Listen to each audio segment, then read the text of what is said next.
जैसा ठीक है फिट कीजिए, देकर के इतना कर पाते हैं दिन भर एक कल से तुम्हें कितना रहती है सुबह में जैसा था उतना ठीक कीजिए कितने। श्रीमन नारायण लक्ष्मी नारायण श्रीमन नारायण लक्ष्मी नारायण श्रीमन नारायण नारायण नारायण नारायण नारायण श्रीमन नारायण जगोधारायण श्रीमन नारायण जगोधारायण लक्ष्मी नारायण नारायण नारायण लक्ष्मी नारायण नारायण आग लगे आकाश में बरसन लगे अंगारो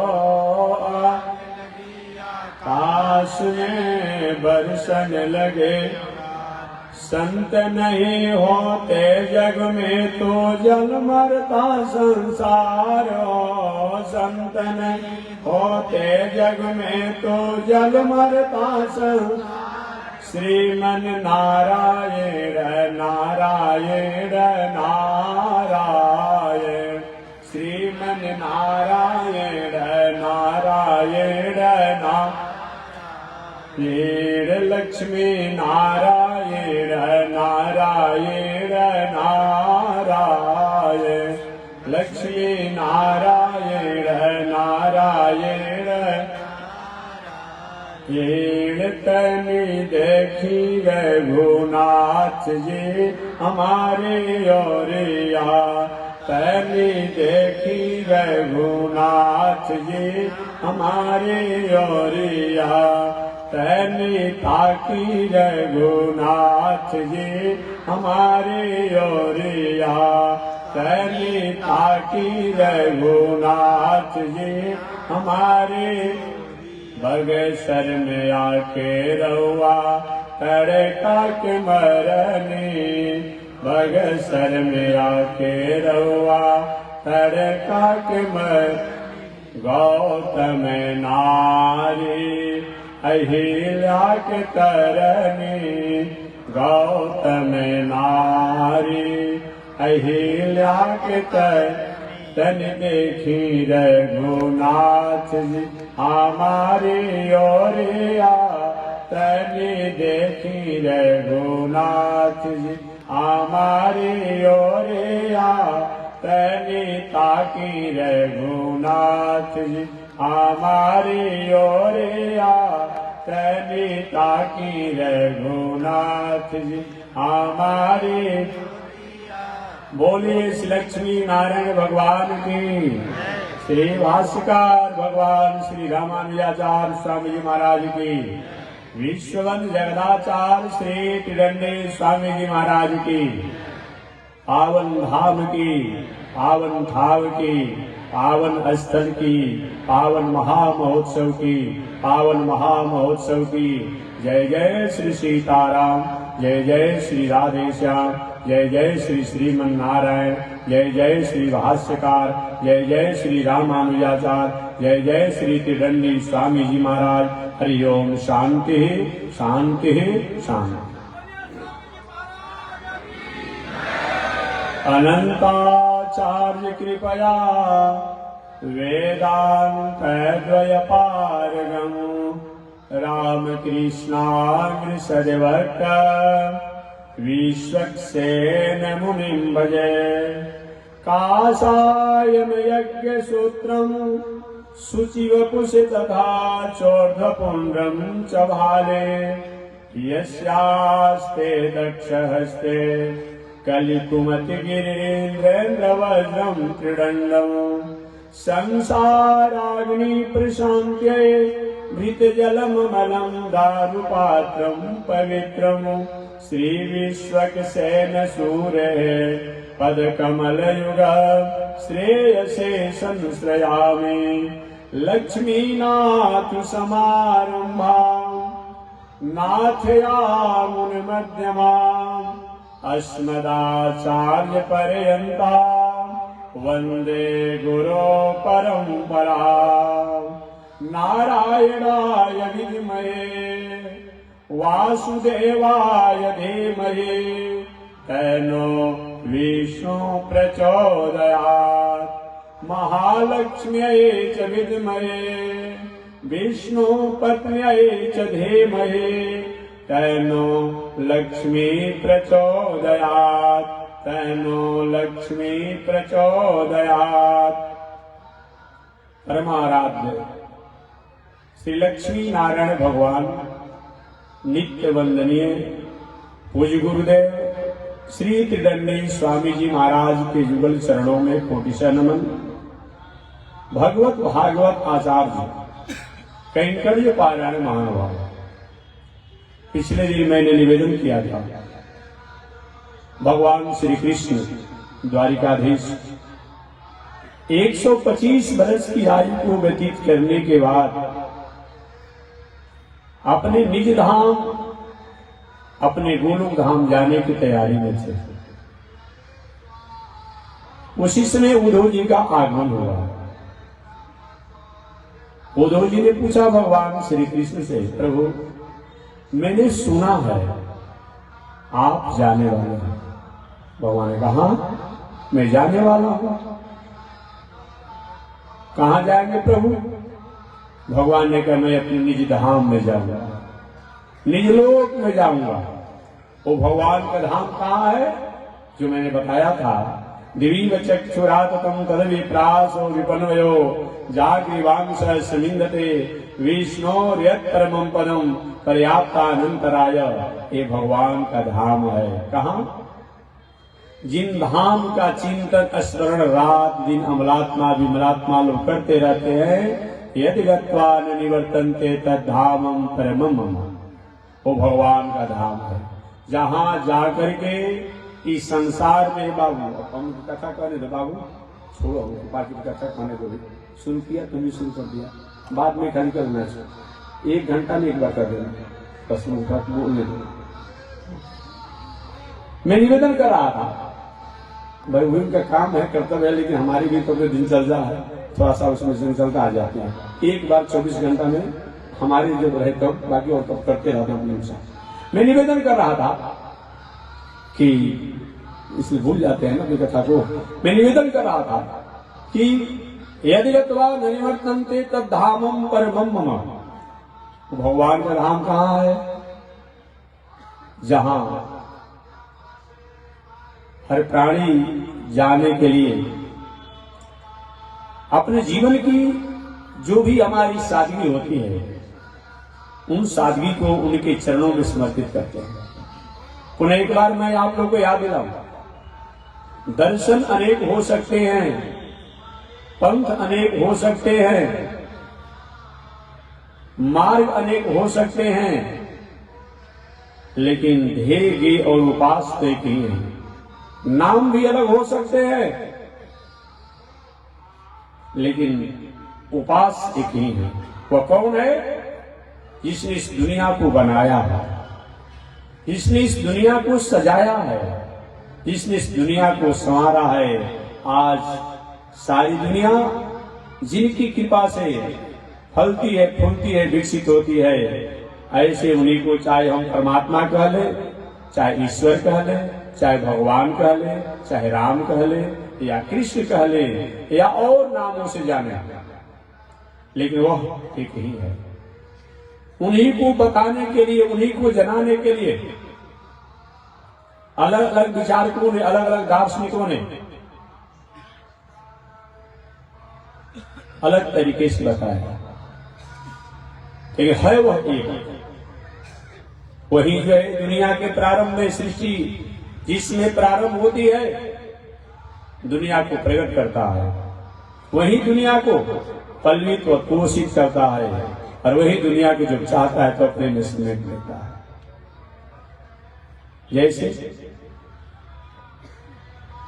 चीनी चीनी होता है, चाहे चीनी की सैकड़ों प्रकार की मिठाइयां बना दीजिए, अगर चीनी को अलग कर दिया जाए, गुड़ को अलग कर दिया जाए, मीठा को अलग कर दिया जाए, तो मिठाई नाम की सत्ता नहीं रहेगी। हम बनाने के तरीका अलग है, कहीं लड्डू बनाने में अलग उसका उपयोग होता है, गुलाब जामुन बनाने में अलग होता है, रसगुल्ला बनाने में अलग होता है, बूंदिया बनाने में, खीर बनाने में, राबड़ी बनाने में, ठीक है। व्यंजन बनाने के कारण अलग अलग उसके नाम हो जाते हैं और कुछ उसकी उपलब्धियां भी हो जाती है, लेकिन जानने वाला अनुभवी जानता है कि चीनी से ही इस सब में मिठास आया है। आटा, चावल, इसको अलग कर दिया जाए, चाहे कचौड़ी कहें, लिट्टी कहें, इडली कहें, जो कुछ भी बनता है ये सब इन्हीं चीजों से बनता है, आटा या चावल से। और ये न रहे तो भोजन के सैकड़ों व्यंजन जो होते हैं वो व्यंजन हो नहीं पाएगा। ठीक है, दक्षिण भारत में जाने के बाद हम लोग खट्टा भात, मीठा भात, तीखा भात सब होता है, दक्षिण भारत का भोजन में होता है। लेकिन अगर चावल को अलग कर दिया जाए तो कोई मतलब नहीं होता है। ये परमात्मा को समझाने का तरीका अलग हो सकता है, समझने का भी तरीका अलग हो सकता है, बताने का भी तरीका अलग हो सकता है, लिखने का भी तरीका अलग हो सकता है, लेकिन वह परमात्मा वही है। क्या कभी ठीक है यहाँ रामकृष्ण भगवान को तो नहीं मानते हैं, कोई कहे कि ठीक है जब सनातन परंपरा के आकाश है तो उसको हम नहीं मानते हैं, जब वैदिक परंपरा का पृथ्वी है उसको मैं नहीं मानता हूँ, हम किसी मतलब नहीं है। कोई जो वैदिक परंपरा का जल है उसको मैं नहीं मानता हूँ, कोई वैदिक परंपरा का अग्नि है उसको मैं नहीं मानता हूँ। ऐसा होगा क्या? नहीं होगा। और ये आप बात करें कि जो अगर आज के विचारक हैं, हमेशा मैं कहता हूँ, चाहे हमारे मोहम्मद साहब जी हों, चाहे ईसा साहब जी हों, चाहे मूसा साहब जी हों, चाहे गुरु गोविंद जी हों, चाहे गुरु नानक जी हों, चाहे हमारे गौतम बुद्ध जी भी हों, महावीर तीर्थंकर जी हों, जो भी आए उन्होंने, ये सब लोग से पहले क्या दुनिया था कि नहीं? जो कुछ उनके विचारक लोग उनकी भावनाओं को शायद नहीं समझ पाते हैं। गौतम बुद्ध जी से पहले ये दुनिया थी कि नहीं थी? महावीर तीर्थंकर जी से पहले दुनिया थी कि नहीं थी? महावीर तीर्थंकर कौन है? जैन धर्म के मानते हैं लोग।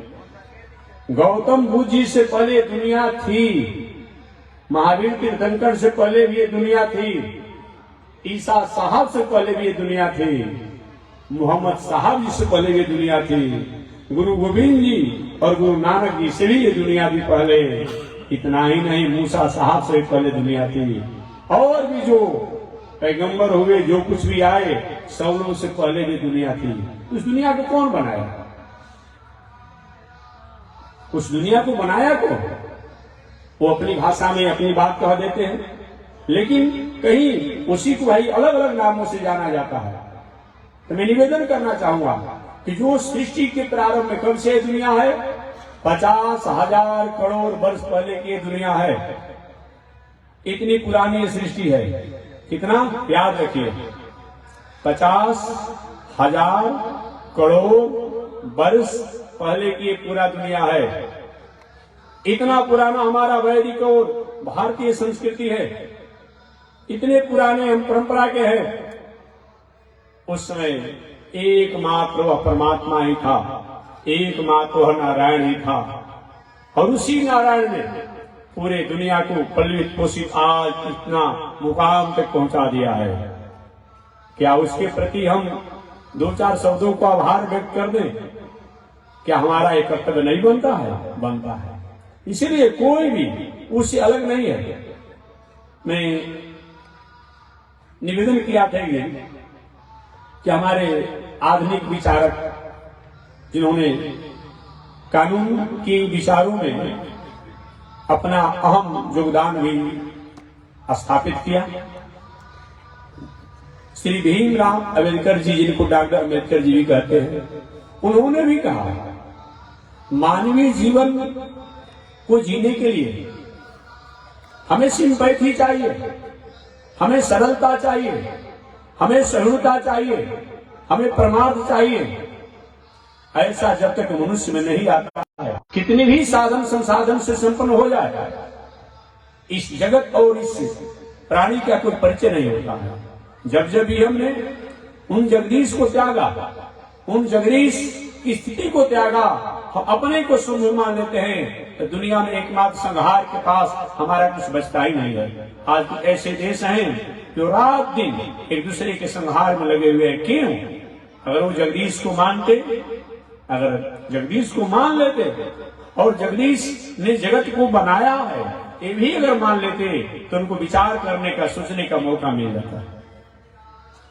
अतः दुनिया में जो भी विचारक आए और आने वाले समय में विचारक आएंगे, एक ही धर्म है, एक ही ईश्वर है, एक ही ज्ञेय है, एक ही ध्येय है, एक ही प्रिय है। बाकी और सब लोग फरिश्ते हो सकते हैं, हम सब लोग भगवान के, ईश्वर के फरिश्ते हैं। इस्लाम दर्शन में भी मोहम्मद साहब जी को फरिश्ता माना गया आए हैं। कहीं दूत कोई आकर संदेश देता है, कोई पूत आकर के संदेश देता है, कोई फरिश्ता आकर के संदेश देता है। तो अलग अलग दर्शन में सब लोगों ने माना, पढ़ेंगे कभी आप, अलग अलग दर्शन में सब लोगों ने माना। ईश्वर के कभी दूत, ईश्वर के कभी पूत, ईश्वर के कभी सपूत और ईश्वर के कभी फरिश्ते आकर के ये दुनिया में ईश्वर का संदेश है उनको जनाते हैं। और कभी कभी जब इन लोगों से काम नहीं चलता है तो सब ईश्वर भी आकर के अपनी बातों को दुनिया को समझाते हैं। रामावतार में मर्यादा के स्थापना करके भगवान श्री राम ने मर्यादा को बताया। कृष्णावतार में अपने स्वरूप और वैभव को दिखा करके और दुनिया के लोगों को बताया। ओम दिव्यो देव एको नारायण न ब्रह्मा ने एकमात्र दिव्य देव अगर कोई है वो नारायण है। नारायण का मतलब क्या होता है? नार कहा जाता है नित्य को, नार कहा जाता है प्रकृति को, नार कहा जाता है प्राणी को, नार कहा जाता है जगत को।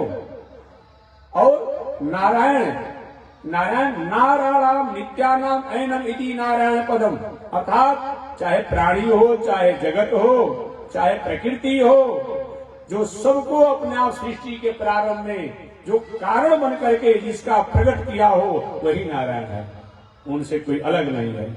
ऐसे भगवान श्री कृष्ण ने उद्धव जी से कहा, उद्धव मैं अपने निज धाम में जा रहा हूं। वो मेरा निज धाम कौन है? यदि गत्वा न निवर्तन्ते तद धामम परमम मम, जहां जाने के बाद लौट कर आने की कोई गुंजाइश नहीं है। 5 प्रकार के मोक्ष होता है, 5 प्रकार के मोक्ष या मुक्ति होती है। अजय मुक्ति किसे कहा जाता है? हर दर्शन में मोक्ष की बात आती है, क्या रखिएगा, हर दर्शन में मोक्ष की बात आती है। हमारे इस्लाम दर्शन में भी जन्नत की बात आती है, ईसाई दर्शन में भी आती है, हम सभी में आता है। हाँ, कोई नास्तिक दर्शन हो उसकी बात अलग है। तो मैं निवेदन करना चाहूंगा, मोक्ष है क्या चीज? बौद्ध दर्शन में भी आती है, जैन दर्शन में भी बात आती है। मोक्ष किसे कहा जाता है? कोई व्यक्ति किसी विषम परिस्थिति से प्रभावित हो, हमेशा भटकाव हो, जैसे किसी को बहुत सर्दी खांसी बुखार लगा हो, लगातार 2 महीना से जूझ रहा हो, कोई ऐसा अनुभवी डॉक्टर मिल गया, कोई दवा ऐसा हुआ जो उसको अनुकूलता पड़ गई, क्या कि मैं सर्दी खांसी बुखार से मुक्त हो गया मुक्त। जिस परिस्थितियों से हम गुजर रहे हो, जिन विषम परिस्थितियों से हम सामना करते आ रहे हो, उससे हमें हमेशा हमेशा के लिए छुटकारा हो जाना ये मुक्ति है। इस संसार में आने जाने का हमारा क्रम लगा हुआ है। अगर आने जाने का क्रम न मानेंगे कि जो व्यक्ति केवल ये माना जाए, कुछ आधुनिक चारवाक, सोशलिस्ट, कम्युनिस्ट, लेनिन, मार्क्सवाद इत्यादि दर्शन जो है ये कहते हैं कि नहीं सब शरीर तक ही रहता है, उनका दर्शन नहीं है। उनका दर्शन क्या है? हालांकि इस दर्शन के भी प्रणेता एक सनातन परंपरा के ही थे। ये कौन किए हैं? 4 वाक दर्शन के प्रथम आचार्य कौन है? बृहस्पति जी हैं। बृहस्पति जी हैं।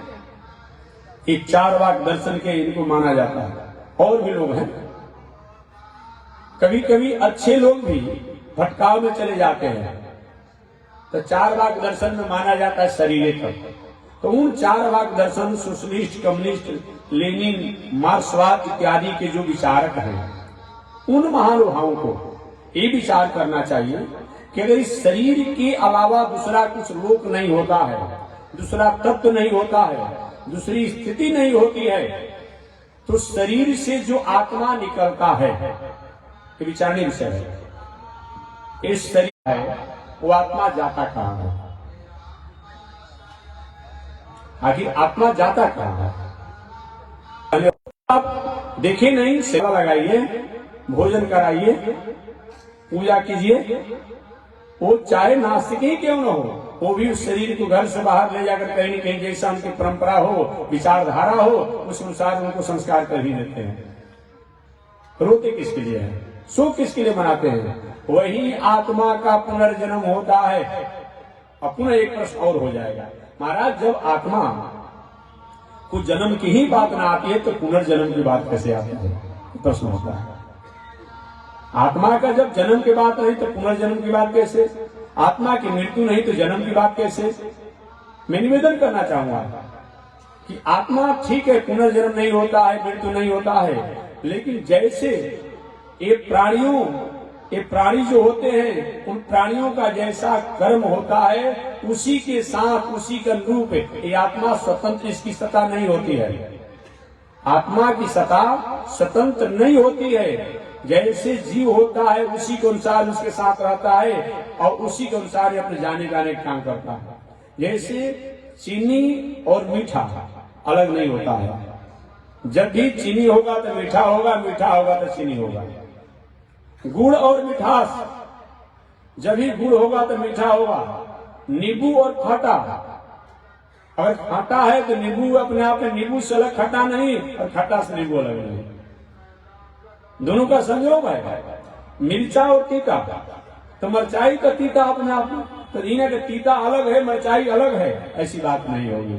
ठीक उसी प्रकार से कहा तो जाता है कि मिर्चाई तीता है, सब तो दो हो गया, मिर्चाई तीता है या मिर्चाई मीठा है, लेकिन दोनों एक साथ रहता है। ठीक उसी प्रकार कहा जाता है कि आत्मा को काटा नहीं जा सकता है, जलाया नहीं जा सकता है, फेंका नहीं जा सकता है, कि नहीं आत्मा स्वतंत्र नहीं है। ये आत्मा इन जीव के साथ, इस प्राण के साथ जो है वो अपने साथ चलती रहती है जहां ये जाता है। और ये आत्मा अपने से कहां जाती है? कर्मों के अनुसार, कर्मों के अनुसार ही जाती है। बाकी ऐसे नहीं कि कहीं चली जाएगी आत्मा। ये आत्मा धर्म के अनुसार ही अलग अलग योनियों को प्राप्त करती है। कभी कभी ये विचारक लोग कहते हैं कि महात्मा जी, जिस माता के पिता के लिए हमने खाटी दिया, चौके दिया, छाता दिया, जूता दिया, कपड़ा दिया, कम्बल दिया, रजाई दिया, वो तो देखते हैं कि पुरोहित जी या गुरु जी उड़ रहे हैं। अब होता है कि आपको बाप दादा को मिलेगा। कम्बल तो यही रह गया, चौकी तो यही रह गया, छाता तो यही रह गया। अब होता है कि आपको बाप दादा को मिलेगा। चावल आटा जो हमने दिया वो पुरोहित जी अपने भंडारा पाकर पा रहे हैं। अब होता है कि आपको बाप दादा को मिलेगा वहां पर। ऐसे कुछ विचारक लोग इस बातों को कहते हैं। मैं निवेदन करना चाहूंगा, निश्चित रूप में मिलता है। अगर नहीं मिलता, आपके पास किसी प्रकार कोई मनी ऑर्डर आपके बेटा ने, परिवार ने विदा किया, आता है तो ठीक है, और नहीं आता है तो जो विदा किया वो भी कंप्लेन करता है, और जहां नहीं आता है वो भी कंप्लेन करता है। तो जिसको नहीं आता है मिलता है कंप्लेन करता है। आप उसे कैसे मिलता है? तो जो चीज आप देख रहे हैं वही चीज नहीं मिलेगा। क्या देखिएगा, आपने किसी व्यवसायी को 1 क्विंटल धान दिया और उस आपने 1 क्विंटल धान, 2 बोरा 50-50 किलो का 1 क्विंटल धान दिया, और उसके बदला में व्यवसायी ने आपको क्या किया? वो व्यवसायी जी आपको 2000 रुपया दिया। अब समझिए, इतना आपने बोरा में भर भर के धान दिया, उसके बदला में क्या हुआ? 2000 आपने 5500 का 4 गो नोट मिल गया। सरकार 2000 को नोट लगा रही है, इसीलिए इसकी व्याख्या नहीं करेंगे ना। तो 5500 का 4 गो नोट आपको मिला और भी हैरान आप हो गया भाई, मैंने धान दिया और हमको नोट मिल गया। आपके सामने परिवर्तन हो गया ना। आपने धान दिया, गेहूं दिया, चना दिया, उसके बदला में आपको रुपया मिल गया। इससे तो और कमाल हो जाती है।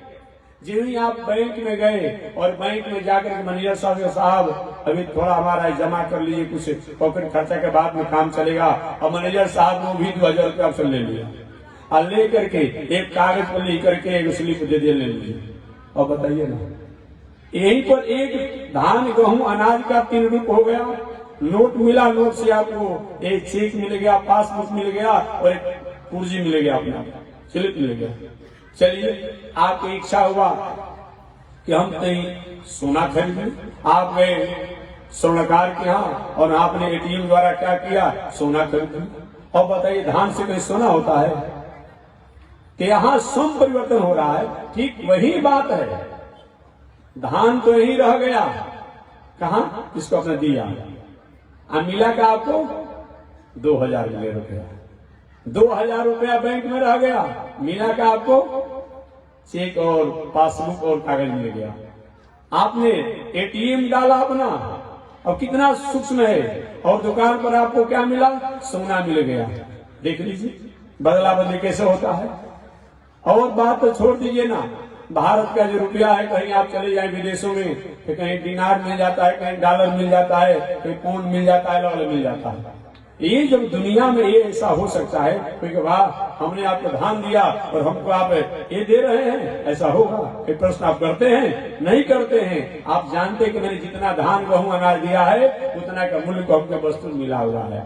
ठीक वही बात है। ठीक, हमारे जो भी पितर लोग हैं जो कि इस दुनिया से चले जाते हैं, शमशान पर उनके लाश शरीर को जला दिया जाता है। अपने कर्मों के अनुसार उनकी आत्मा को तो आप जला नहीं पाते हैं, आत्मा तो शरीर के अपने आप में निकल जाता है। वही जिस गति को, जिस योनि को प्राप्त करते हैं, उसके अनुसार उनको वह चीज प्राप्त होता है। एक कुत्ता जो है डंडे की मार खाता है, और एक कुत्ता जो है लग्जरी गाड़ी में बैठकर मालिक के साथ बैठकर जाता है। कुत्ता ने तो कोई पूजा पाठ किया नहीं है, जगदान किया नहीं है, कि विचार आपने किया है। एक कुत्ते को मालिक अपने हाथों से नहवाता है, भोजन कराता है, सहलाता है, और अपने बगल में बेड पर सुताता भी है। एक कुत्ता जो बार बार भूखता है तो डंडे मारने लगते, ढेला फेंकते हैं। ऐसा क्यों? इसीलिए भले वो कुत्ता योनि में जन्म लिया है, लेकिन उसके और उसके लोगों द्वारा ऐसा कुछ सुकृत किया गया है कि कुत्ते की योनि में भी वह सुख को प्राप्त कर रहा है। तो हम अपने कर्मों के अनुसार अलग अलग योनियों को प्राप्त करेंगे। हर कोई पशु की योनि में हुआ है, उसको घास फूस के रूप में मिलेगा। कोई पशु पंछी की जोनी में है, उसके आहार मिलेगा। कोई और जोनी में है, उसके अनुसार आहार मिलेगा। लेकिन हमारे क्रियमाण कर्मों के अनुसार ही प्राप्त होता है, ट्रांसफर होकर के। अतः निश्चित रूप में हमें प्राप्त होता है। मैं निवेदन करना चाह रहा हूं, 5 प्रकार की मुक्ति बताई गई है। एक मुक्ति का नाम है शास्त्रिष्ट मुक्ति, सारूप्य मुक्ति, सामीप्य मुक्ति, सालोक्य मुक्ति और सायुज्य मुक्ति। ये 5 प्रकार की मुक्ति होती है। शास्त्रिष्ट, सामीप्य, सालोक्य, सायुज्य और एक होता है। इस क्या मुक्ति का मतलब होता है? सारूप्य। तो सारूप्य का मतलब क्या होता है?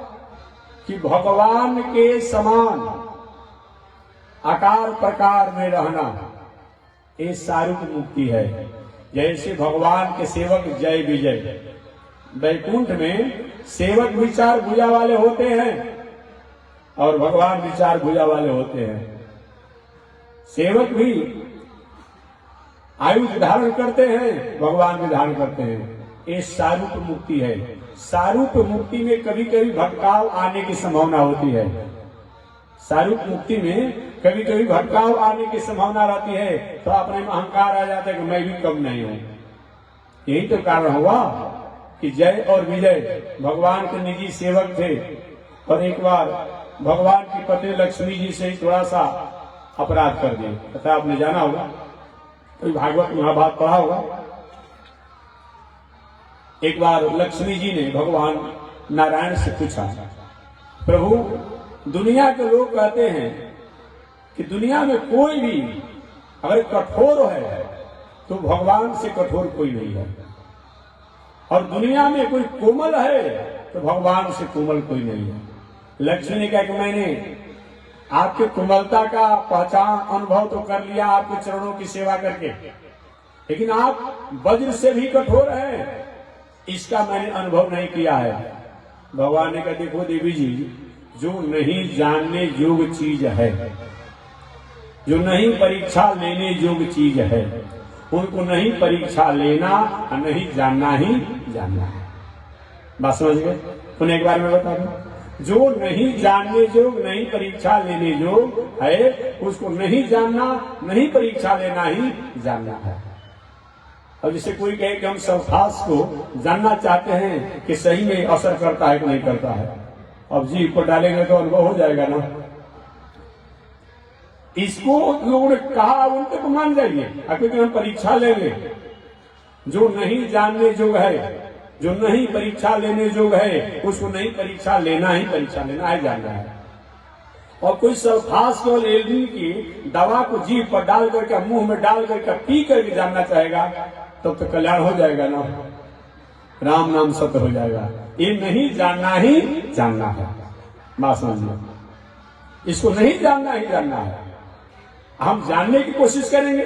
बिजली का करंट धारा प्रवाह द्वारा कहीं किसी को निष्प्राण और निष्प्रभाव कर देता है, कि कहा गया है वैज्ञानिकों द्वारा, तत्वज्ञों द्वारा, इस पर हमें जान लेना चाहिए। बाकी अगर हम परीक्षा लेना चाहेंगे तो इस बिजली की तार हटा करके ऊपर वाला प्लास्टिक का, और उसका हम परीक्षा ले लें कैसे होता है, कल्याण हो जाएगा ना। जो नहीं जानने योग्य है उसको नहीं जानना ही वेदांत दर्शन खाता है। भगवान श्रीमन नारायण ने कहा लक्ष्मी जी से, देवी जी अगर तुम मेरी कठोरता को नहीं जानती तभी अच्छा होगा। ये भगवान की कठोरता ही नहीं है।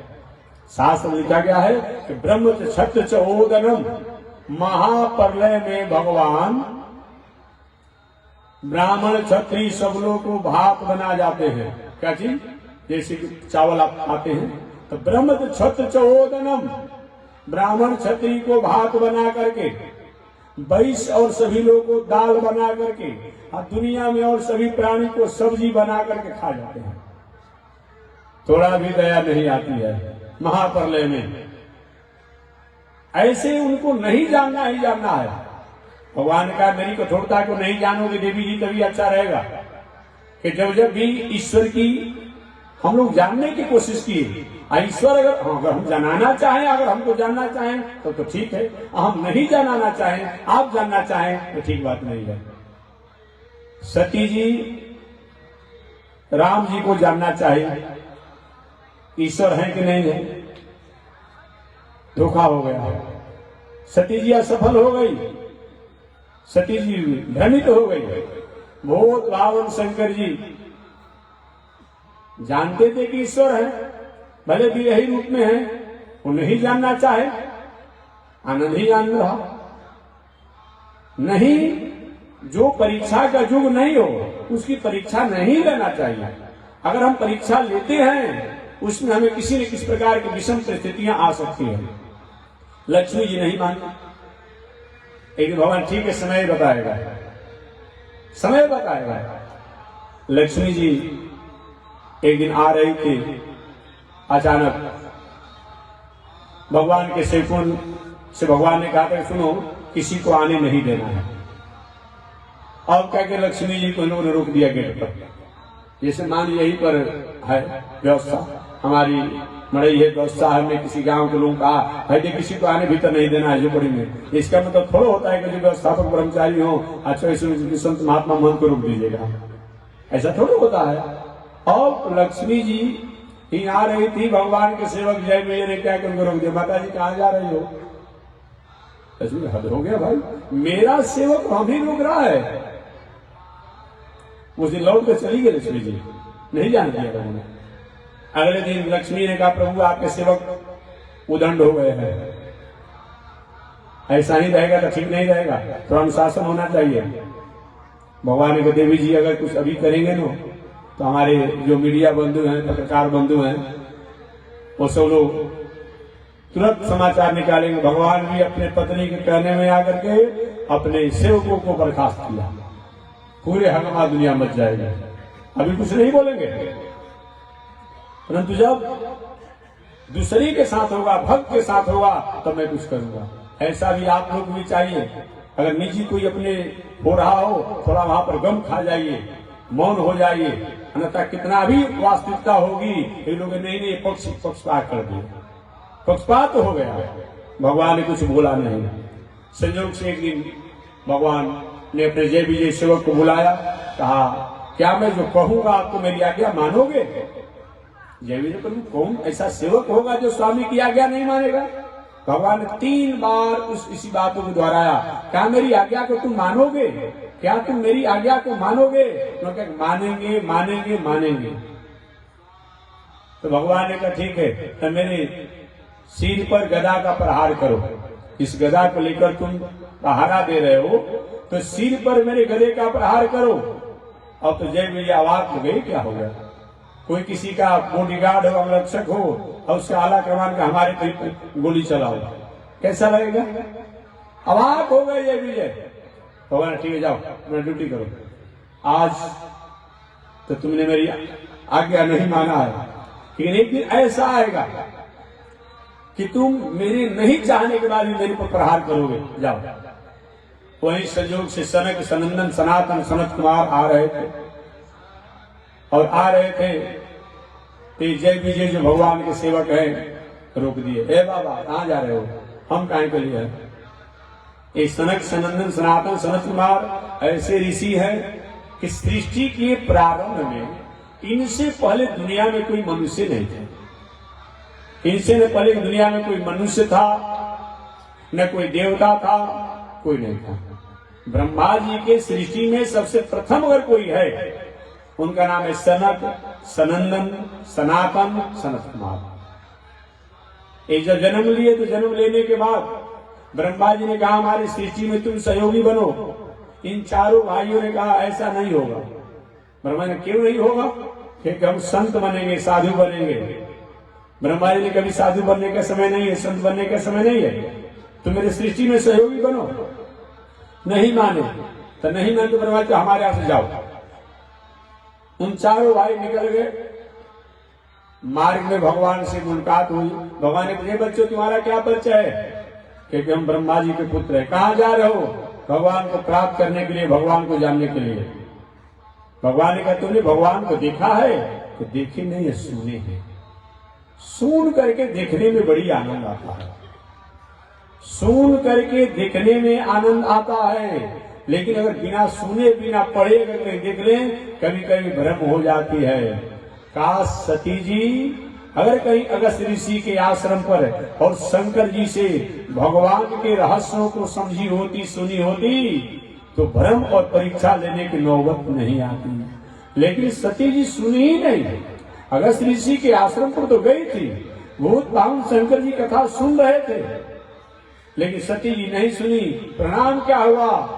विरही रूप में राम को लेकर के सती जी भ्रमित हो गई और परीक्षा ली। इसे सबसे प्रथम बताया गया है सुनने की बात। जहां तक नवधा भक्ति की बात आती है, नवधा भक्ति में बताया गया है सुनने, श्रवणम, सुनने की बात आती है। अब तब कीर्तनम, सुन करके तब जीवन के आचरण में लेने की बात आती है। अनिधिध्यासन, तब उसको चिंतन करने की बात आती है। लेकिन आज हम लोग क्या करते हैं? सुनते नहीं हैं, बस करने लगते हैं। अब कोई देखा साधु महात्मा को बस साधु भेष बना लिया, साधु भेष तो बना देता है, 2-4-6 महीने के बाद उपद्रव शुरू कर देता है। पहले आप सुनिए, सुन करके चिंतन कीजिए और तब उसको अपने जीवन की अनुकरणीय जीवन को स्वीकार कीजिए, जीवन आपका मंगल हो जाएगा। ये चारों भाई कह के हम सुने हैं, देखे नहीं। भगवान ने कहा नहीं, लौट जाओ। नहीं लौटेंगे। क्यों नहीं लौटोगे? लेकिन विवाह मैं नहीं करना चाहता हूँ। भगवान के क्यों नहीं करना चाहते हो? कि विवाह में झंझट है। झंझट तो है ही, आप सब गृहस्थ आश्रम में कितना झंझट है वो तो आप लोग समझते हो, अनुभव करते होंगे। क्या चाहते हो कि प्रभु हमको ऐसा आशीर्वाद दे दीजिए कि हम कितना भी उम्र हमारा हो जाए लेकिन 6 वर्ष से अधिक हम कभी अनुभव न हो। वही भगवान ने आशीर्वाद दिया, जाओ तुम पूर्वजों के पूर्वज रहोगे लेकिन तुम्हारी उम्र जो होगी 6 वर्ष से अधिक की नहीं होगी। वही सनक सनंदन सनातन सनत कुमार ये पूर्वजों के पूर्वज हैं लेकिन उम्र इनका 5 से 6 वर्ष के बीच का है। बाद में जब ये लोग ब्रह्मा जी की सृष्टि में सहयोगी नहीं बने तो ब्रह्मा जी ने अपने सत्य काम सत्य संकल्प से बहुत भावन शंकर जी को प्रकट किया। कभी तो लोग पूछता है कि महाराज शंकर जी की पैदाइशी कैसे हुई हो, मैं नहीं कहता हूँ, शिव पुराण में तो कुछ अलग आपने पढ़ लिया होगा, लेकिन व्यास जी महाराज द्वारा अभी कुछ दिन पहले एक और बात मैं कहूंगा। कुछ दिन पहले अभी कौन व्रत था जी, ज्योतिया था क्या तीर्थ था, इसमें विवाद चल रहा था बहुत संत महात्माओं को। ज्योत पुत्रिका था कुछ दिन पहले, पूरे भारतवर्ष के विद्वान आपस में टकरा रहे थे। कोई कह रहा था इस दिन होगा, कोई कहता इस दिन होगा, कोई कहता इस दिन होगा। अरे भाई क्या टकराने की बात है, टकराने की बात क्या है? एकादशी व्रत आप करते हैं, एकादशी व्रत के बारे में जो लिखा गया है उसके अनुसार मान लीजिए। आप जो ज्योत पुत्रिका कर रहे हैं तो ज्योत पुत्रिका किताबें में लिखा हुआ है कि कौन किस दिन करना चाहिए, किस दिन नहीं करना चाहिए, कौन तिथि को क्या होना चाहिए, फिर क्या विवाद का मतलब है? और उसके अनुसार कोई बतावे तो अच्छी बात है, और नहीं बतावे तो भाई वो अपनी बुद्धि का विशेष प्रयोग कर रहा है। क्या पूछने की बात है? हमारी माताएं हर साल कथा सुनती रहती है, उसमें लिखा हुआ है कि किस कौन तिथि हो, कौन तिथि क्षय हो तो उसको नहीं करना चाहिए, सब जानती है। ये बड़ी विवाद इस साल चला था। तो मैं निवेदन करना चाहता हूं कि शास्त्रीय परिपाटी में कभी भी शास्त्र की आज्ञा मानना चाहिए। अपनी बातों को कह देना, समझा देना अच्छी बात नहीं है। इसे राष्ट्र के लिए, समाज के लिए, प्राणियों के लिए अनुकूल नहीं रहता है। श्रीमद् भागवत महापुराण व्यास जी का अंतिम ग्रंथ है। जिस व्यास जी ने शिव पुराण को लिखा, जिस व्यास जी ने स्कंद पुराण को लिखा, जिस व्यास जी ने पद्म पुराण को लिखा, वही व्यास जी महाराज ने श्रीमद् भागवत महापुराण को लिखा है। 17 पुराणों की रचना करने के बाद भी व्यास जी को शांति नहीं मिली। अंत में व्यास जी महाराज ने नारद जी की कृपा से श्रीमद् भागवत महापुराण की रचना की। उस श्रीमद् भागवत महापुराण में व्यास जी ने स्पष्ट कहा है कि शंकर जी रुद्र का प्राकट्य जो हुआ है ये ब्रह्मा जी के द्वारा हुआ है। तो किसकी बात माना जाए? व्यास जी के शिव पुराण आप मानेंगे, अब व्यास जी के लिखा हुआ बात नहीं मानेंगे। उन्होंने लिखा था शिव पुराण में शंकर जी के उत्पत्ति का कारण अलग, लेकिन शायद इसी कारण से व्यास जी बहुत ग्रंथों को, वेदों को, उपनिषद को लिखने के बाद भी मन में जब शांति नहीं मिली, अंत में व्यास जी महाराज ने श्रीमद् भागवत महापुराण को जब लिखा तब शांति मिली। वही भागवत महापुराण में लिखा हुआ है कि सनक सनंदन सनातन सनत कुमार ये ब्रह्मा जी द्वारा जब प्रकट हुए और जब इस सृष्टि में सहयोगी ब्रह्मा जी को नहीं बने तो ब्रह्मा जी ने अपने सत्य काम सत्य संकल्प किया कि ऐसा मेरा सहयोगी, मेरा संतति होता जो मेरे सृष्टि में सहयोगी बनता। उसी समय बहुत बावन शंकर जी प्रकट हो गए। प्रकट होने के बाद मेरे लिए क्या क्या हो रही है? ब्रह्मा जी ने कहा आप सृष्टि में सहयोगी बनिए मेरा। बहुत बावन शंकर जी ने भूत प्रेत शाकनी डाकनी सांप बिच्छी उड़ा बाघ सिंह सब प्रकट कर दिया। जो भी भयावह और हिंसक जीव है सबको बहुत बावन शंकर जी ने प्रकट कर दिया। ब्रह्मा जी ने कहा इस सृष्टि को बंद कीजिए, मेरी सृष्टि को समाप्त कर जाएगी। उस समय जितना हो गया सो हो गया। बाकी चल करके रुद्र तपस्या किए, शंकर जी तपस्या किए। पुनः तपस्या करने के बाद बहुत बावन शंकर जी ने 11 रुद्र और 11 रुद्राणी को प्रकट किया। पहले के एक रुद्र और एक रुद्राणी, इस तरह से 12 रुद्र और 12 रुद्राणी। पढ़े कभी आप लोग भागवत देख लेंगे। तो मैं निवेदन करना चाह रहा था, आगे ब्रह्मा जी द्वारा और सृष्टि हुआ। मेरा प्रसंग यह था कि 5 प्रकार के मुक्ति जो होती है, क्योंकि प्रसंग बस को आना ही पड़ेगा ना। 5 प्रकार की जो मुक्ति होती है, उस 5 प्रकार के मुक्ति में एक सारूप मुक्ति होती है। सारूप मुक्ति में कभी कभी भटकने की संभावना हो जाती है, अहंकार आने की संभावना हो सकती है। यही कारण है कि भगवान के सेवक भगवान जैसे चतुर्भुज रूप में रहने के कारण इनको हुआ कि मैं भी कम थोड़े हूं। और परिणाम क्या हुआ? वो भगवान के निजी सेवक सरकारियों से उलझ गए, जो वही जय विजय जो भगवान के सारूप भगवान के जैसा ही 4 रूप में रहते थे, संकादियों को जाने से जब रोक लिए, भगवान के बैकुंठ में जा रहे थे सनकादि लोग दर्शन करने के लिए। कहीं कहाँ जा रहे हो? हम कहाँ के लिए हैं? वही सनकादियों ने श्राप दे दिया, ब्रह्मा जी के बड़े पुत्र हैं। अरे हम भगवान के भक्त हैं, बिना कारण बताए हमें तुम अपमान कर रहे हो। मैं श्राप देता हूँ, इस बैकुंठ में रहने के तुम युग नहीं हो, जाओ तुम राक्षस बन जाओ। वही ब्रह्मा जी के बड़े पुत्र सनक सनंदन सनातन सनत कुमार के शाप के कारण ये भगवान श्रीमन नारायण के जो सेवक थे जय विजय, जो उनके 4 रूपों में चतुर्भुज रूप में थे, ये 3 जन्म तक राक्षस बने।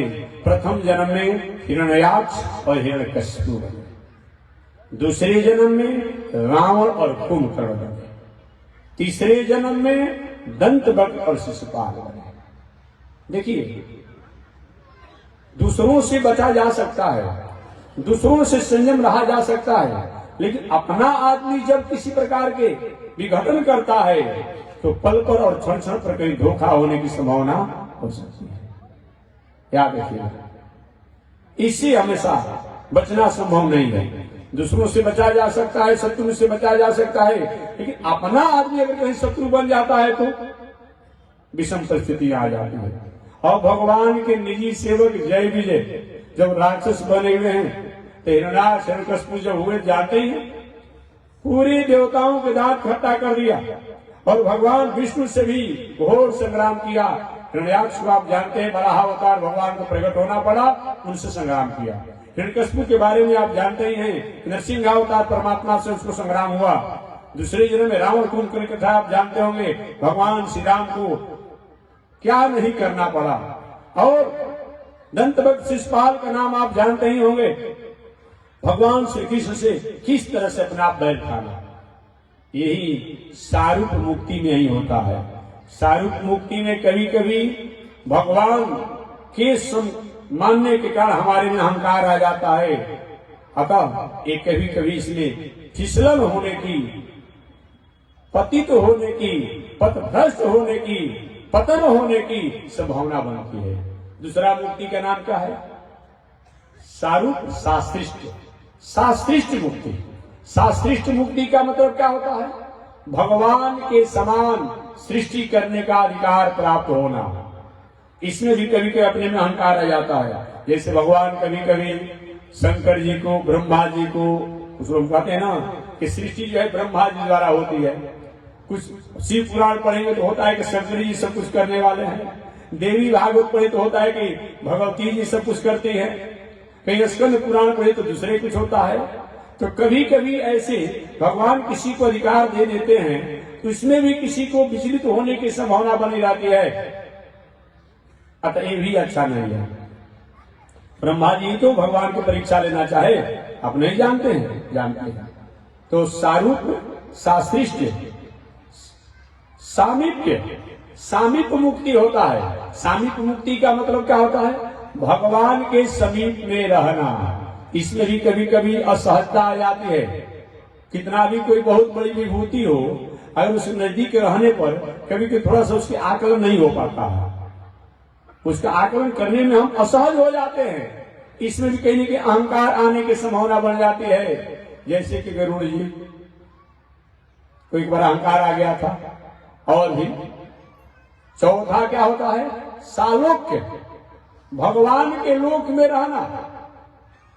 इसमें भी कभी कभी भ्रम होने की संभावना बन जाती है। हम भगवान के साथ रहते हैं, उसको कह देते हैं, इसमें भी अहंकार आ जाता है। और सबसे अंतिम मुक्ति जो होती है सायुज्य मुक्ति। सायुज्य मुक्ति का मतलब क्या होता है? अब अपना अस्तित्व नहीं रहता है, जैसे जल अलग हो, दूध अलग हो, और जल और दूध दोनों को एक में मिला दिया जाए, एक हो जाता है। ईश्वर में ही अपने सत्ता को लय कर देना, इसका नाम क्या है? सायुज मुक्ति है। ये सबसे श्रेष्ठ मुक्ति बताई गई है। इस तरीका से ये सबसे उत्तम मुक्ति बताई गई। तो भगवान का धाम कौन है? यदि गत्वा। हाँ, एक बात और है, चाहे पांचों प्रकार की मुक्ति हो, चारों प्रकार की मुक्ति, एक मुक्ति में तो अलग की सत्ता ही नहीं रहती है।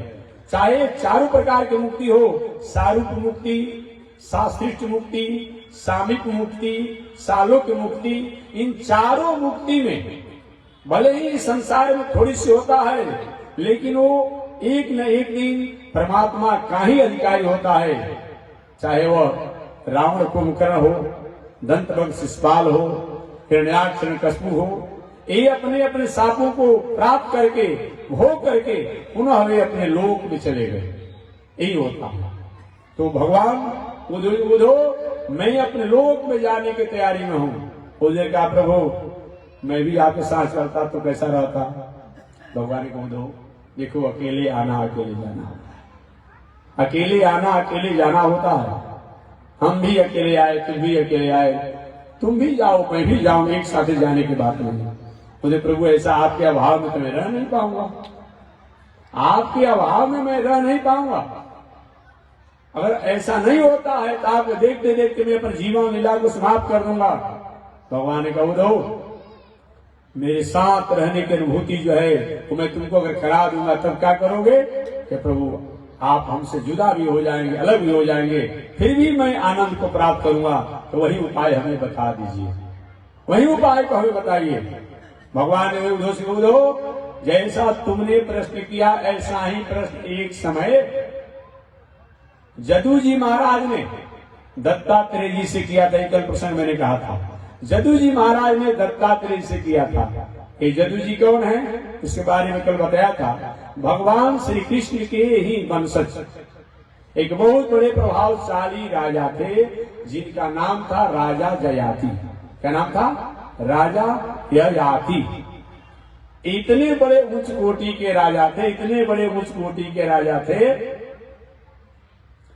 कि इनकी तपस्या साधना से प्रसन्न होकर के ब्रह्मा जी द्वारा, देवताओं द्वारा वरदान प्राप्त हुआ था कि आप चाहेंगे तो अपनी अवस्था, वृद्धावस्था दूसरे को दे करके और दूसरे की युवावस्था को आप प्राप्त कर सकते हैं। ऐसे राजा जयाति थे। राजा जयाति बहुत दिनों तक भोग वासना से जीवन जी। जयाति की कथा आप लोग जानते होंगे। इनकी कथा है कि राजा जयाति एक बार अभी राजकाज की व्यवस्था में जा रहे थे, संयोग से राक्षसों के राजा उसने का नाम था उसका वृषपर्वा। क्या नाम था? वृषपर्वा। और उस वृषपर्वा राक्षस की पुत्री का नाम था शर्मिष्ठा। इधर राक्षसों के पुरोहित शुक्राचार्य, इस शुक्राचार्य की बेटी का नाम था देवजानी। दोनों सहेली थे।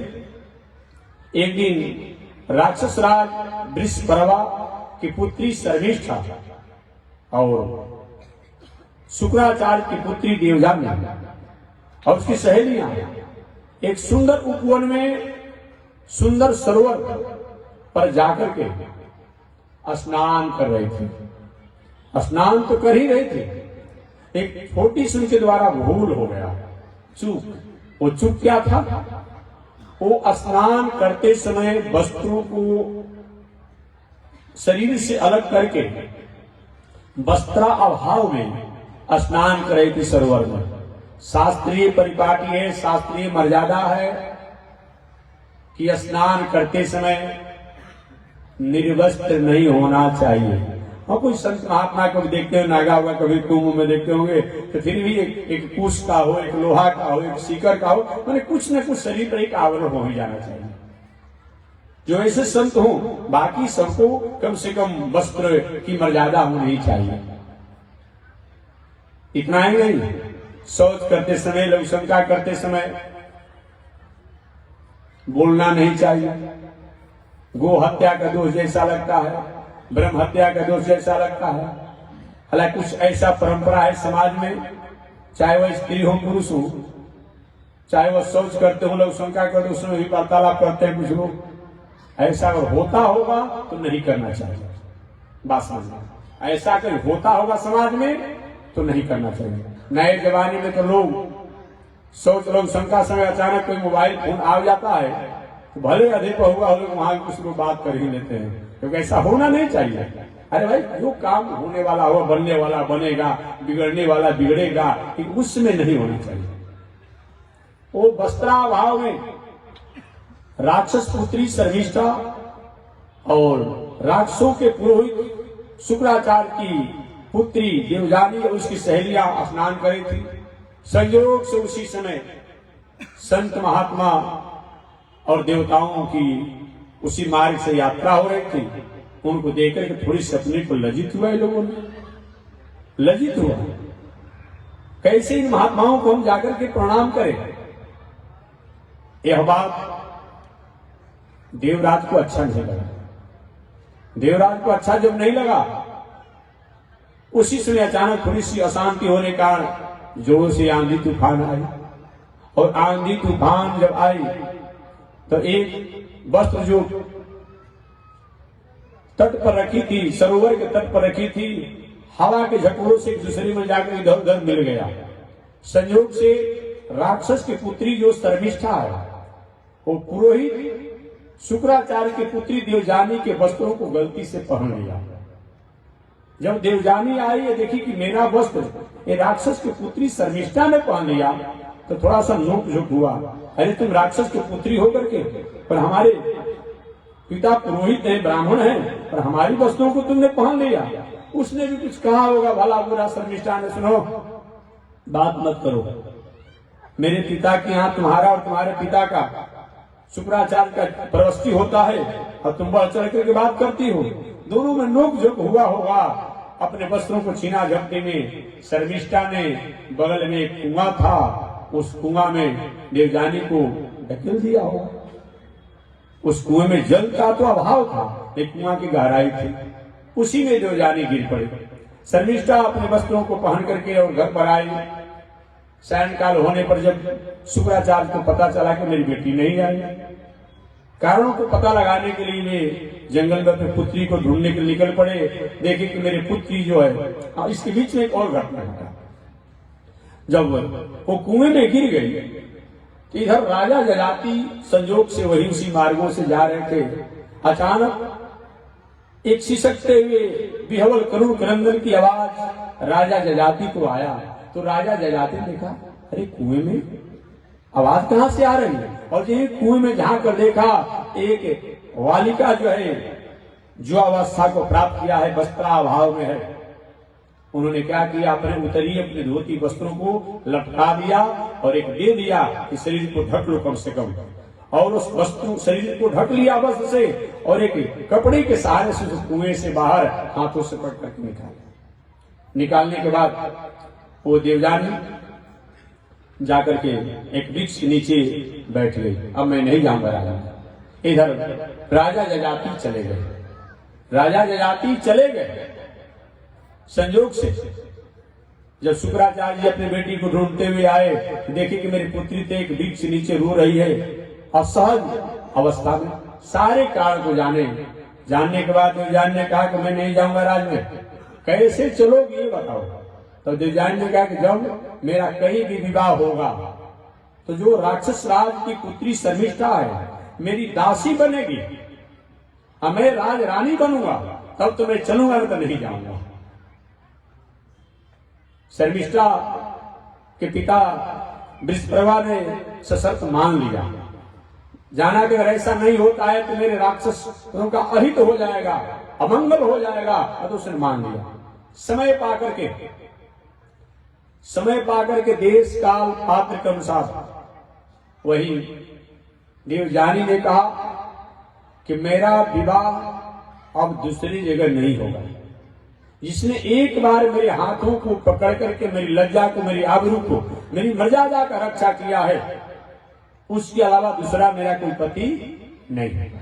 वही शुक्राचार्य की पुत्री देवजानी का विवाह राजा जजाति के साथ हुआ और राक्षस राज वृषपर्वा की पुत्री शर्मिष्ठा जो है उसकी दासी बनी शर्त के अनुसार। अब यहां पर एक प्रश्न होता है कि क्या आज के जमाने में अगर अंतरजातीय विवाह हो रहा है तो इसे दोष का है माना जाए? जब पहले भी अंतरजातीय विवाह की परंपरा थी, आज क्यों रोक लगाया जा रहा है? एक बात मैं निवेदन करूंगा, अगर विषम परिस्थिति में कोई बात आती हो तो उस व्यक्ति के लिए और वही तक लागू होता है और सार्वजनिक रूप में नियम लागू नहीं होता है। बात समझिएगा। सीता जी के स्वयंवर में विवाह की बात थी, जो धनुष को तोड़ देता वो सीता जी से नाता जोड़ लेता। तो चाहे वो लंकेश रावण ही अगर धनुष को तोड़ देता तो भी सीता जी को स्वीकार करता, चाहे बड़ा सो कोई भी करता। तो वहां तक एक प्रतिज्ञा हो गया। द्रौपदी की जहां तक विवाह की बात आती है, जो मत से वेदन करता वो द्रौपदी से विवाह करता। ठीक उसी प्रकार से यहाँ पर यही लागू होता है, लेकिन ये सार्वजनिक जो है ऐसा नियम लागू नहीं होता है। एक बात और मैं कहूंगा, अंतरजातीय जो भी विवाह हो रहा है वर्तमान समय में, उसमें बहुत दिनों तक स्नेह नहीं रह जाता है। कुछ दिनों तक तो थोड़ा सा गोरी चमड़ी को दे करके संबंध रह रहा है, लेकिन बाद में क्या हो रहा है, जो करते हैं उनके पास सब निर्णय होगा, ये मेरा विषय नहीं है। लेकिन मैं कभी कभी पत्र पत्रिकाओं द्वारा सुनता हूँ, अमुक ने अमुक किया, अमुक ने अमुक किया, अमुक ने अमुक किया, लोग सुनाते हैं अपने आप में। तो मैं वहां कौन समझौता करेगा? कौन समझौता करेगा? तो कभी ऐसा कोई बात होता हो, ये उदाहरण मत दीजिए। जो भी ऐसा हुआ उस व्यक्ति के साथ लागू होता है, उस काल के साथ लागू होता है। हमेशा के लिए अन्य दिनचर्या नहीं बनता है, हमेशा के लिए नियम नहीं बनता है। तो मैं निवेदन करूं, ऐसा हुआ कि तो पुनः एक शब्द कहकर वाणी को विराम दूंगा अल्प समय में। जो आपने जाना होगा, बृहस्पति के पुत्र का नाम है कच्छ। क्या नाम है? कच्छ। बृहस्पति के पुत्र का नाम है कच्छ। बृहस्पति जी के पास वो विद्या नहीं है जो राक्षसों के पुरुष शुक्राचार्य के पास विद्या था, संजीवनी विद्या। एक बार देवताओं ने अपने पुरोहित बृहस्पति से, गुरु जी ये संजीवनी विद्या आपके पास हो जाता तो हम देवता भी मंगल हो जाते। हमेशा दैत्यों द्वारा मारे जाते हैं और दैत्य हमें कचुगर निकाल देते हैं, कोई उपाय कीजिए। वह देखो हमारे पास तो विद्या नहीं है, हमको वो शुक्राचार्य जी पढ़ाएंगे नहीं, कोई उपाय कीजिए। वही बृहस्पति जी ने अपने पुत्र कच्छ को विदा किए शुक्राचार्य जी के यहाँ पढ़ने के लिए। शुक्राचार्य जानते हुए भी कि यह बृहस्पति के पुत्र हैं, शिक्षा तो शिक्षा होता है भाई। अरे एक अपराधी का लड़का भी अगर स्कूल में जाएगा तो क्या सरकार और मास्टर सब नहीं पढ़ाते हैं? और उस पर आरोप नहीं होता, पढ़ाते हैं, आज भी पढ़ाते हैं। ठीक है, उसके पिता जो कुछ भी हो, माता जो कुछ भी हो, भाई जो कुछ पढ़ाते ही है। वही शुक्राचार्य ने कच्छ को जानते हैं कि देवताओं का पुत्र है, देवताओं के पुरोहित का पुत्र है, फिर उन्होंने पढ़ाया। बीच में जब राक्षसों को पता चला तो बीच बीच में तो कच्छ को उन राक्षसों ने क्या किया, मार डाला। लेकिन शुक्राचार्य अपनी संजीवनी विद्या द्वारा पुनः उसको जिला देते देवजानी के कहने पर। जब सारी विद्या को प्राप्त कर लिए कच्छ, जब जाने लगे तो देवजानी ने प्रस्ताव रखा, देखो मैं तुमको पति रूप में वर्णन करना चाहती हूँ, तुम भी ब्राह्मण के पुत्र हो, मैं भी ब्राह्मण की कन्या हूँ, मैं तुमसे विवाह करना चाहता हूँ।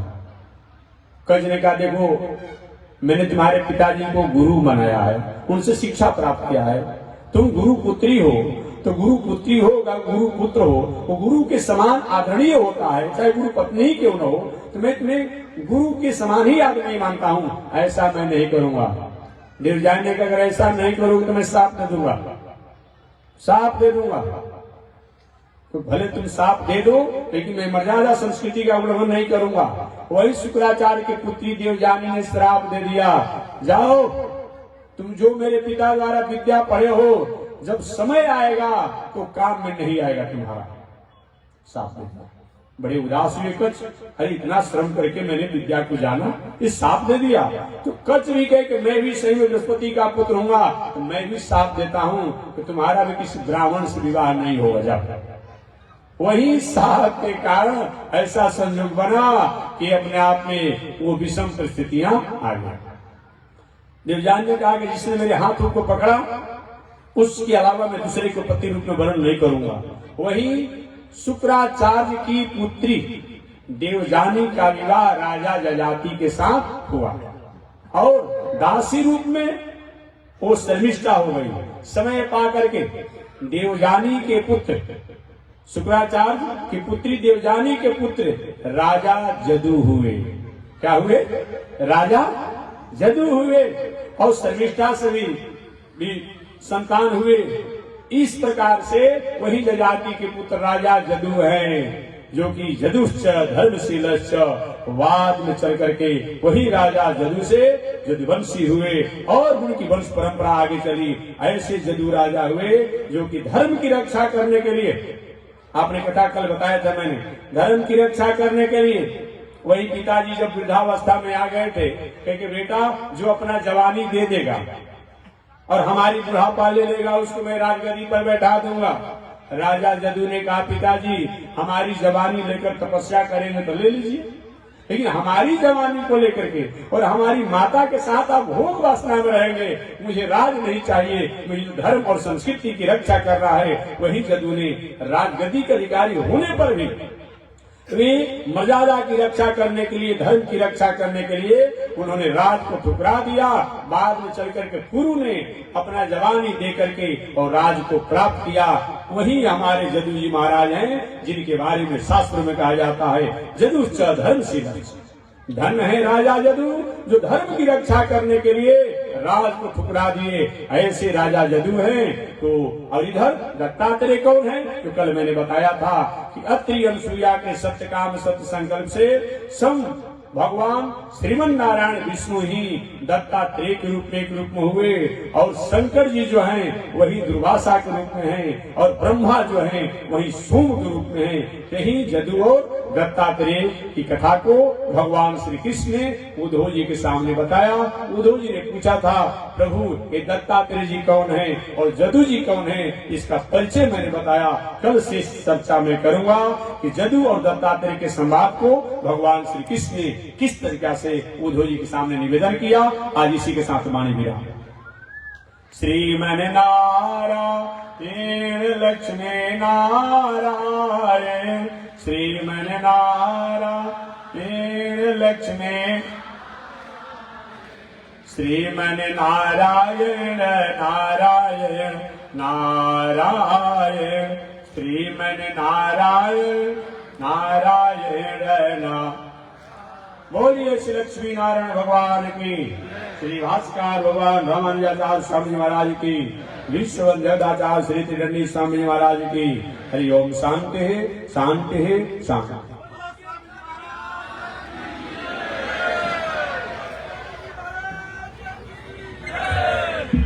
ओम चंद्रमा मनसो जात चक्षो सूर्यो अजायत श्रोत्राद्वायुष प्राण समुखादगिरजायत श्रीशते लक्ष्मी शवद्या वहोरात्रे पार्श्वे नक्षत्राणि रूपमस्मिनौ यातम् इष्टनिकाणा मोमयि काण सर्वलोकं मयि काण। लक्ष्मी नारायण भगवान की जय। भास्कर भगवान रामानुजाचार्य स्वामी महाराज की जय। विश्व वंद्याचार्य श्री त्रिदंडी स्वामी महाराज की जय। हरि ओम। शांति है, शांति है, शांति। नारायण एक बात और मैं याद दिलाऊं, 1 तारीख को भंडारा प्रसाद की व्यवस्था की गई है। आप सभी लोग, माताएं या पुरुष वर्ग, सभी लोग अपने इष्ट बंधु बांधवों के साथ 1 तारीख को